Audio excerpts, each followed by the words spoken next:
JKT hajawahi kunitia pressure. Najua ubora wa wachezaji wangu una uwezo wa kuamua matokeo muda wote katika mazingira yoyote. Kwa hiyo JKT huwa anachelewesha tu muda. Yeah. Umeonaje kwanza mchezo? Mbona mmeanza kusingizia mambo ya ulozi? Wewe hukuona? Sijaona. Sasa tumesingizia au na wewe umeona? Hadi sisi mimi kaona. Wanasema tu mimi sijaona. Nani anasema? Wakati mimi nakusikia wewe. Mtandaoni nimeona. Wewe umeingia saa ngapi mtandaoni wakati ulikuwa unaangalia mpira? Jamani Eliza, hii hapa naona kweli ulozi umewachelewesha kushinda leo. Kwa nini baada ya kutoa tu likaingia goli? Baada ya kutoa tu likaingia goli. Yote kwa yote JKT alikuwa anachelewesha muda. Sisi tulichokuja kukifuata Tanga ni matokeo yatakayoweza kutuvusha sisi kwenda hatua ya fainali. Tumeyapata, tunafurahi, vibe ndo kama hilo unaloliona, wananchi wanaenjoy, kesho wanaanza safari ya kurudi katika mikoa yao. Na wengine wanaanza safari sasa hivi. Kwa hiyo JKT alikuja na mpango mkakati wa utakaoweza kumsaidia yeye aweze kuondoka na matokeo ili aweze kwenda kucheza fainali. Hatimaye kwenye fainali atakachokipata kiweze kumsaidia yeye akashiriki michuano ya kimataifa. Isivyo bahati au kwa ubora wa wachezaji wa Young Africans na timu ya Young Africans na mashabiki zao waliofunga safari kutoka katika mikoa mbalimbali wakijua umuhimu wa haya matokeo, wakijua umuhimu wa huu mchezo, walikuwa na shinikizo wachezaji wajue kwamba kuna watu wako nyuma yetu, wako majukwaani, wanahitaji matokeo yaliyochanya. Kwa hiyo yote kwa yote wameweza kufight. Shabiki ameplay part yake, uongozi umeplay part yao na wachezaji wameplay part yao, tumeweza kuondoka na matokeo yaliyotuvusha kwenda fainali. Sawa, kapteni wewe pia umeona, Eliza kashatoa maoni yako. Umeona mchezo wa leo. Vipi kwanza? Ulikuwa namna gani? Pressure au kawaida? Kwanza nashukuru ndugu yangu, nimefurahi sana, furaha sio kifani. Nimekwenda kufurahi katika kweli sijuti safari yangu ya kutoka Dar es Salaam kuja Tanga. Nimekuja kwanza kwa kuenjoy njiani, nikiwa gari moja na msemaji wangu Ali Shaban Kamwe, nikiwa na mkurugenzi wangu Ibrahim Samueli. Wamehakikisha kapteni mimi nafika huku nikiwa salama. Ibrahim Samueli, maua yako, Ali kama maua yako. Bana mmenipa mikuku, minyama manjiani nimekula sana. Sasa nataka nikwambie kitu kimoja. Niliwahi kuzungumza kwenye mechi ya Dar es Salaam Young Africans na JKT pale Mbweni, nikaonekana mwenda wazimu, chizi sina akili. Niliwaambia Watanzania, huu mpira tunakoupeleka sio. Niliwaambia bodi ya ligi na TFF mlikuja na mpango mkakati wa kudhibiti vitendo vya kishirikina ulozi. Nikaonekana mwenda wazimu, nikachekwa mpaka na msemaji wa Simba. Akacheka, haya ndo mambo tunayoyataka sisi. Nikaonekana mwenda wazimu. Leo hii dunia imeona mchezaji anakwenda, goalkeeper anakuwa amepanga mpango mkakati. Goalkeeper anamfuata mchezaji aliyoko katikati, ishara ya kwamba nifunge kamba za kiatu. Ule mpango wana mbinu hawa. Bana nitakuja unifunge kamba za kiatu. Pale kwenye tundu la pale sehemu ya kuwekea mpira. Fukia mzigo. Kweli goalkeeper katoka golini mpaka pale. Kampa mguu bwana nifunge kamba. Bwana anashika mguu kamba si kamba na amesha mkono, anafukua chini anazamisha vidude. Tunataka tuambie Yanga hii iliyotengenezwa kwa miaka 4 na GSM na engineer, huwezi ukatumia mbinu hiyo ya kishirikina. Kumbuka Dar es Salaam Young Africans, mtaji wetu sisi na msingi wetu sisi ni kumwamini Mwenyezi Mungu. Dar es Salaam Young Africans hatuwezi tukaenda kucheza mchezo wowote. Dar es Salaam Young Africans kawaambie tunalindwa na dua za Mwenyezi Mungu. Tunalindwa na ayatu kurusiu. Tunalindwa na hii na daunaka kastajibu amina. Dar es Salaam Young Africans popote inapokwenda lazima iende katoe sadaka uongo. Lazima iwatembelee watoto wanaohitaji. Lazima iende kwa watu yatima. Lazima iende kwa wale ambao wenye ulemavu. Leo hii watoto wametufanyia dua, hukushuhudia? Umeona? Kama tumefanyiwa dua na watoto wadogo, Mwenyezi Mungu kashasema, dua ya mzazi wako mwanamke akimuomba Mungu hakuna pazia, na dua ya mtoto mdogo ambaye hajaanza kufanya chochote, hana maasi mtoto mdogo. Tunafanyiwa dua na watoto wadogo. Mwenyezi Mungu waonyeshe njia iliyokuwa salama Dar es Salaam Africans wakapate matokeo yao salama. Tunaitikia amina, tunakuja kuangalia pale watu wamefanya urozi, wamechezea chuma mbili. Nendeni mkamwambie mganga wape hela zenu. Warudishiwe hela tena. Mganga kala hela nyingi. Kwa nini? Sisi mimi nilikuwa nasema mara nyingi, hii timu ya Jemedari ni warozi. wakishirikiana na Jemedari. Hawa ni warozi, wachawi. Kwani Jemedari alikuwepo leo amecheza? Ndio CEO wa timu. Hawa ndio walishiriki kutuzuia sisi tusifanye hata mazoezi ya kawaida pale.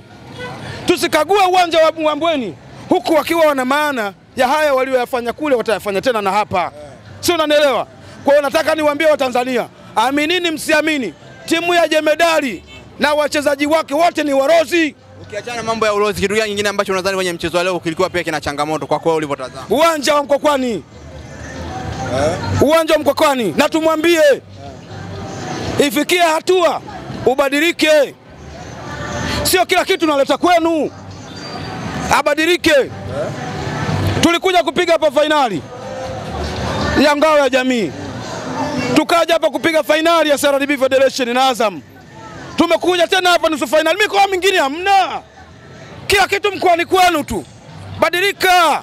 Tanzania ina viwanja vingi. Uwanja huu hapa. Mimi nimekaa nimeinuka, matako yangu yamejaa vumbi nyeupe ya chokaa.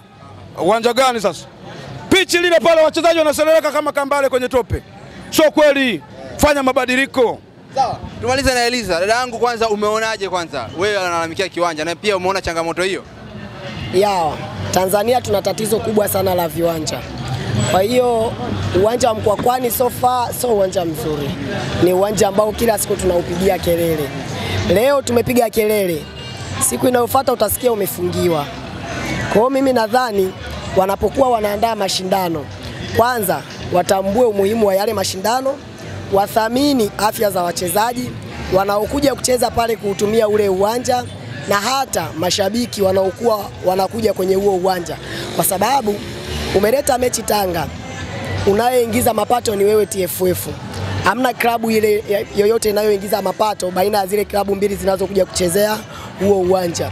Kwa hiyo kama shida yako inakuwa ni mapato, ni bora kuwaambia watu kuliko kutuleta kwenye viwanja vya ajabu kama hivi. Tunashindwa kuona viwango vya wachezaji. Mwisho wa siku ndio vituko kama vile tunaviona. Mpira utembei. Leo hii tunaona madudu yanayoendelea ni kulazimisha uwanja wa Mkapa kutumika, ili hali 100% ule uwanja hujakamilika. Ule uwanja wa Mkapa umeanza kurekebishwa tangu 2022. Young Africans ametoka kucheza kombe la shirikisho ambalo alicheza na Rivers ya Nigeria pale robo finali, tazi kazima. Pale ndipo uwanja ulianza kurekebishwa. Mpaka leo uwanja hujakamilika. Sababu iliyopelekea uwanja kutokamilika kwa wakati ni kwa sababu una mechi za bandika bandua. Kwamba unatoa hii mechi unaweka hii, unatoa hii mechi unaweka hii. Uwanja huwezi kukamilika. Ni bora wavifungie hivi viwanja ndani hata ya miaka mitatu, ili vitakapokuja kufunguliwa viwe vimerekebishwa 100%, kuliko kuanza kusumbua wachezaji ambao kesho tunatakiwa tuwatumie kwenye mechi nyingine. Tunakuja kuandaa michuano ya Chani mwezi wa 8, tunakuja kuandaa michuano ya AFCON miaka 2 ijayo mbele. Alafu wachezaji bado wanaenda kutumikia mataifa yao, wakitoka wamekuwa wametumia viwanja vya ajabu kama hivi, wakiwa wamepata injury wanashindwa kusaidia mataifa yao. Kwa hiyo mimi nadhani TFF wanatakiwa wajirekebishe katika swala zima la kurekebisha viwanja, na sio wanaibuka tu kusema kwamba mkoa fulani tunapeleka mechi ambayo ni mechi ya Yanga na fulani unaileta Tanga. Why Tanga? Hii nchi ina takribani mikoa si chini ya 25, si zaidi ya 30. Kwa nini Tanga? Huwezi kupeleka kwenye uwanja mmoja mechi tena ya timu moja mechi takribani 3 mpaka 4. Hiyo ina maana kuna hujuma ndani yake. Mimi ninachowashauri TFF, wameshindwa kufanya viwanja vionekane bora, watupishe. Ndicho kitu ninachokipigia kelele kila siku. Wameshindwa kusimamia kanuni, wameshindwa kusimamia viwanja, wameshindwa kurekebisha viwanja, wameshindwa kuwadhibiti watu wanaomiliki viwanja waweze kuvirekebisha, ili tupate viwanja ambavyo vinaweza vikatusaidia hata kwenye michuano ya AFCON na Chani. Leo hii tuna host michuano ya AFCON na Chani, lakini tunatarajia kujenga viwanja viwili vipya, ili hali hii nchi ina takribani viwanja 27 mpaka 30, kwa sababu kila mkoa una kiwanja, kila mkoa una kiwanja. Vuta picha vile viwanja vikirekebishwa pasina kuanza kutengeneza ramani ya kiwanja, tungekuwa na viwanja vingapi kwenye hii nchi? Barani Afrika nadhani Tanzania ingekuwa ni nchi ya kwanza kwa kuwa na viwanja vingi vyenye hadhi. Kwa hiyo sisi tunawashauri waweke chini watu wanaomiliki viwanja. Kama hao wanaomiliki viwanja wameshindwa kuvisimamia, wavirudishe serikalini, viweze kusimamiwa, viweze kurekebishwa, alafu wapewe vilabu, kwa sababu klabu itakapopewa kiwanja itakuwa na uhakika wa kulinda kile kiwanja muda wote. Nyasi zake zitakuwa bora muda wote, pichi yake itakuwa bora muda wote kuliko haya madudu tunayoyaona. South Africa viwanja vilivyotumika kombe la dunia mwaka 2010 ndio vile tunaviona wanavitumia kina Zamalek. Ukienda kucheza pale unaona pichi bado inaruhusu, unaona viwanja vyote bado viko besti, na hapo ni tangu 2010 vimetumika kwenye kombe la dunia. Kwa nini sisi Tanzania tuna viwanja vingi alafu tunashindwa kuvitendea haki, tunashindwa kuvirekebisha? Tunaanza michongo ambayo inapelekea ligi yetu kuonekana mbovu, michongo ambayo inapelekea viwanja kuonekana havifai, ili hali tuna kila sababu ya kuvirekebisha vile viwanja na vikakaa katika standardi yake. Mimi wamesikia na watakufikishia. Shukrani sana. Karibu.